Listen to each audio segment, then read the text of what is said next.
podcast you've been looking for all along. Step into the life of urban exploration with guests from around the world.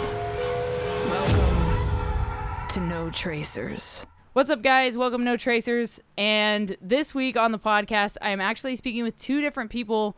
We have Abandoned Beauties by HHP, and we have Save The Decay here on the podcast. And they are running a fundraiser right now, and I'm not going to talk about it. I'm going to let them talk about it. But first, can you guys just kind of introduce yourselves and explain like how you got into urban exploring quickly, and then we'll go from there. So, Holly, if you want to go first. I'm so glad to be back. I did not anticipate I would be back talking about this fundraiser. It happened to come to fruition right after I was on your show. So I wish I had the opportunity to talk about it when I was on your show. Such an amazing opportunity. So thank you for that. I am an urban explorer photographer. I met Dee from Save The Decay, and she runs the page of Save The Decay, which is a hub on Instagram. She does not reside in the same country as me, but we got talking over a mutual location. We decided to start a fundraiser to try to save the decay. Really, that's what this came down to. And I'm really hoping that people will be out there and be willing to help us. I just, one of the reasons why I love abandonment is in hope to always have the hope that places will get preserved, that places will get saved. And the chance of that is always very slim. So if we can have any type of hand in that, I want to have a hand in that. I think it's really important. Absolutely. And Dee, go ahead and introduce yourself and tell everyone how you got into exploring and how long you've been doing it for. So I kind of fell into exploring just by chance. I was on a girls' trip and I thought, oh wow, I heard there's an abandoned psych hospital around here. We should go check it out. Of course, the rest of my friends were thinking I was crazy.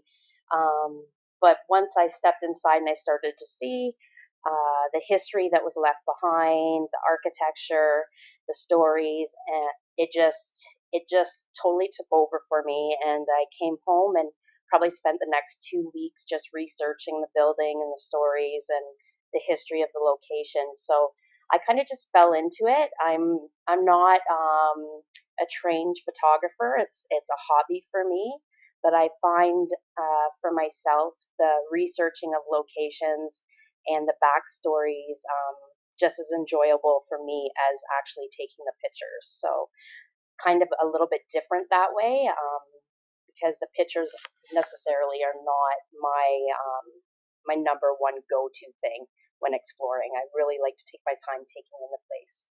And then through the community, I met Holly, lovely Holly, who's always been helpful to me and always been a beautiful person to network with, really, to be honest with you. She just has such a kind heart. And we were speaking of this location, and in a very strange way, our worlds kind of just brought us both to speaking about that location at the right time. And we started brainstorming, and over the phone, over text, we came up with a bunch of ideas as far as how we can assist in this situation that we found this gentleman in, and we can maybe speak more about that. Yeah, so definitely take me into like the story of this man that is living at this abandoned place. It's a rare thing to find other people in these abandoned places, and when we do, oftentimes they can be very menacing and scary. But this gentleman has a very different story. So if you guys want to dive into that a little bit, that would be awesome. Would you like me to go, Dee, or do you Yeah, want to go ahead, Holly. Okay. Since I've met him in person, and I've been one of two explorers that have met him, I don't reside near this abandoned location. I do have a friend who I trust very much in the urban exploration community. He happens to live very close by, within, I believe, an hour of the location. I asked him about the location because it had a really amazing history, and I wasn't really sure if it was accessible or even what it was, or even if it was standing, because we can do all this research, but we don't know if Google Maps or Google Earth is current, because it's not. So I didn't even know if it was standing or what the situation was with it. I trusted him to go. When he got to the door, someone answered, and it was a monk. It turns out that he's been residing in this abandoned place for, I believe, over 20 years, or just about 20 years. He was more or less left there as the last resident to take care of it once it closed down, I guess is the best way to put it without giving away too much information. He was left there to keep the property intact as it went up for sale. Unfortunately, the sales never went through, and he still resided there. He was getting some money to take care of the property, but unfortunately, the money has been cut off. And he now resides in there with no plumbing, no heat, and he doesn't know anything other than taking care of this place. It has been his life for the past 20 plus years. He is older. I would say, I don't know his age. I'm going to guesstimate over 70 years old. He lives in there by himself with a propane heater in one small room. And this is a huge, huge place. So I can, again, guesstimate. I've been inside. I don't know the exact number. I would say about 30 plus rooms inside. So he lives in one room pretty much by himself. He's just a really kind-hearted person.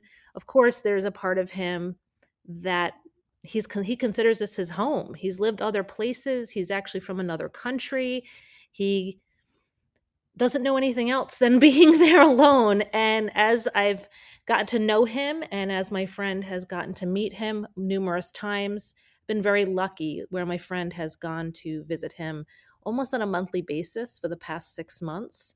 We've found out more, to the point where his money has been cut off, and he's tried to get money, I believe, through the state, and he's tried to get aid, and he's been denied. So he's not even able to really feed himself at this point, much less take care of the place. So we're hoping to help him get a working bathroom so he can function inside, and feed him as well. Wow, that's absolutely incredible that that you guys have built this connection with this man over an extended amount of time, and kind of grown to know his story. And the fact that he chooses one room out of this whole place. Like, one of my questions I always ask on the podcast is, if you could live in one place for a week that's abandoned, which one would it be? And it turns out that some people do live in these places long term. I mean, 20 plus years is a long time to live in one single place. And so, Dee, do you want to talk about how you guys came up with the idea of doing a GoFundMe for him? Well, I think if I can just add on to what Holly said, that I think is really important to really make clear to people, is we're not talking about a squatter or someone who's homeless who's just residing in an abandoned building. We're talking about a historic building that has such an extreme amount of historic detail and historic memorabilia and things pertaining to all different things that occurred in history, without giving too much away, that he's not only just caretaking a small room for himself, he has literally taken on maintaining this building, which at one point in time probably would have had 30 or 40 caretakers. He, maintaining the gardens, maintaining, any problems within the building that he saw.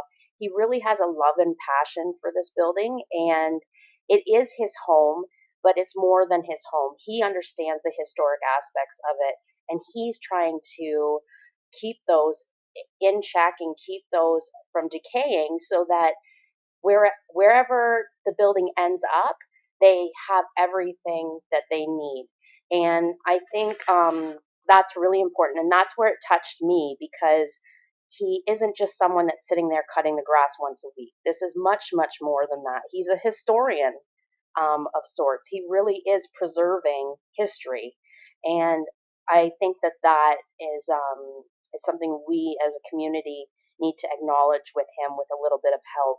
I know Holly spoke to the plumbing situation and a few other things, but we really just thought, what what is the easiest way that we could help this gentleman out. And we've had, not myself, but Holly has had many conversations specifically with him in regards to what help he's willing to accept.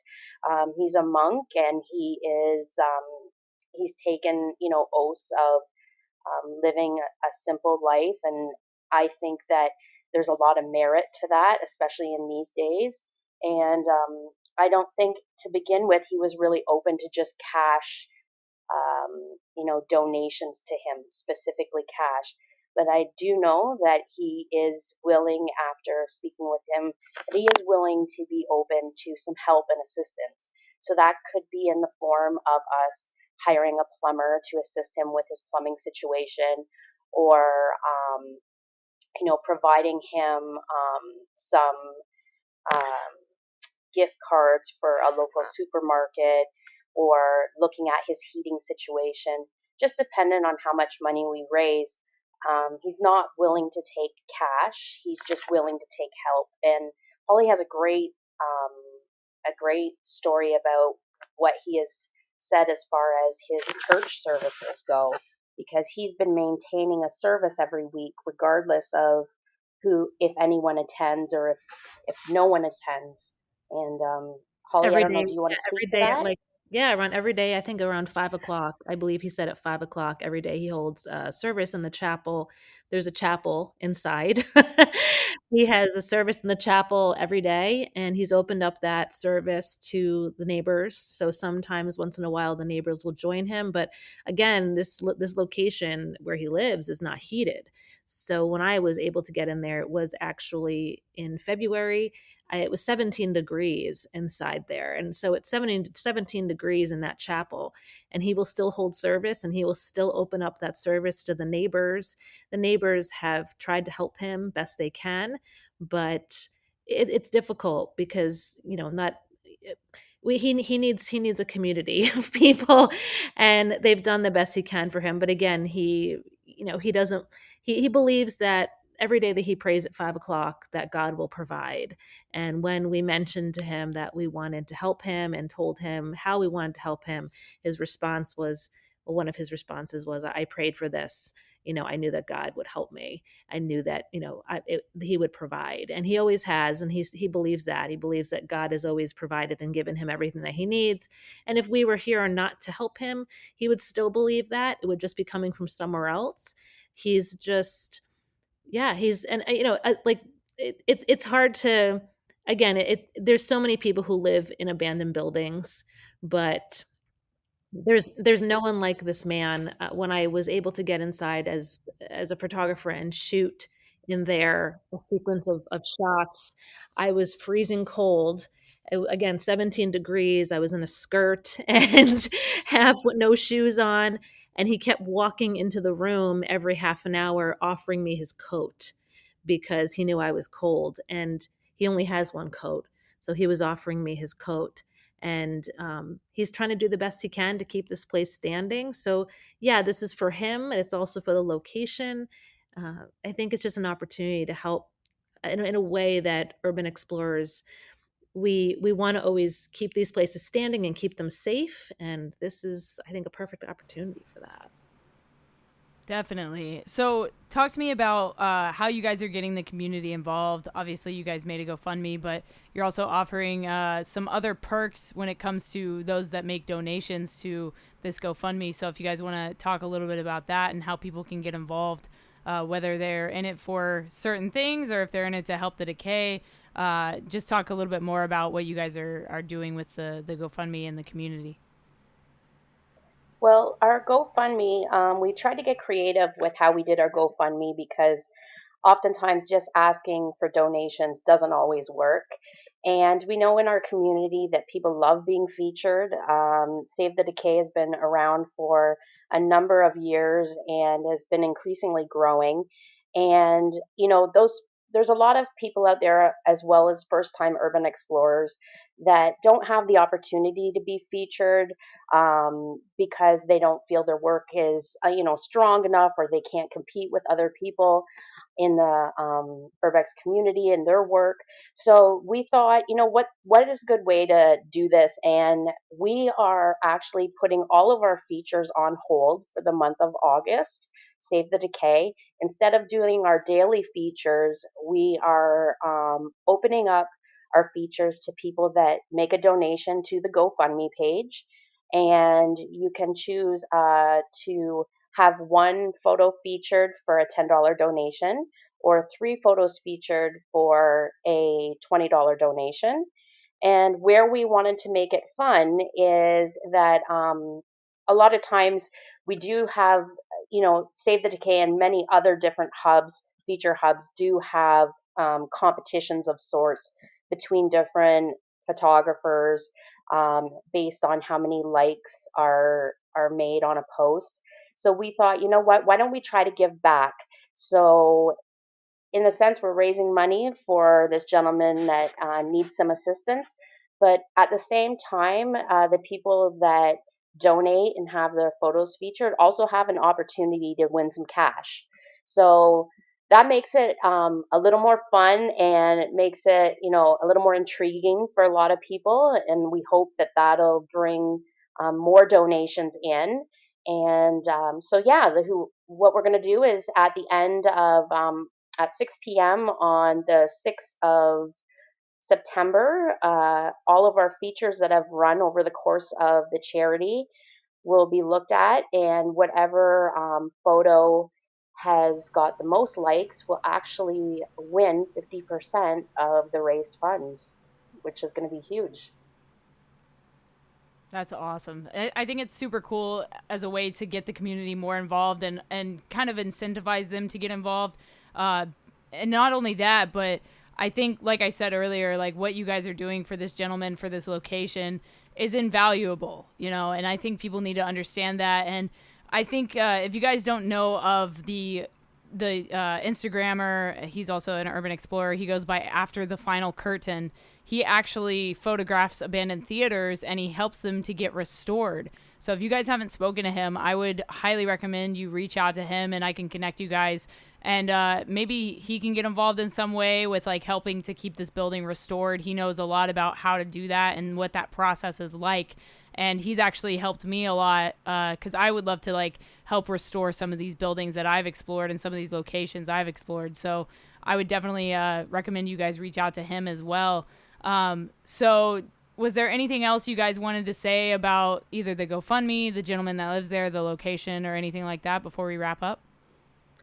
Well, I know there's a portion of the fundraiser as well for people who are not photographers and who don't want to be featured, because you may want to donate and you may not have an image to put into the fundraising competition.